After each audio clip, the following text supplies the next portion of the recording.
আমি কি খাবো, অর্থাৎ আর্থ্রাইটিস হলে আমাকে কি কি করতে হবে, কি খাওয়া যাবে না, কি খাইতে হবে। বিশেষ যে খাওয়াগুলা খাওয়া যাবে না সেটা হলো আমাদের যেমন ফ্রাইড ফুড, কার্বোহাইড্রেট বেশি, সুগার যে বেশি থাকে, বেশিরভাগই বেশি চর্বিযুক্ত খাবার খাওয়া যাবে না।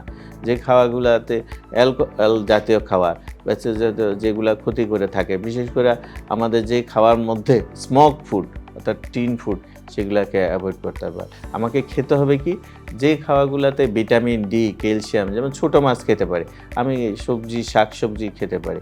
আবার যেগুলাতে যদি সাধ্যের মধ্যে পচে হয় অর্থাৎ ব্যালেন্স ডায়েট খাওয়া যেতে পারে, যেগুলো সিড জাতীয়, যেগুলো বিশেষ করে আমরা সিড ফুড যেগুলোতে খাওয়া সেগুলো খেতে পারি। রেগুলার আমাকে যেমন গার্লিক আছে, অনিয়ন আছে, সেই ধরনের খাওয়া খেতে পারবে।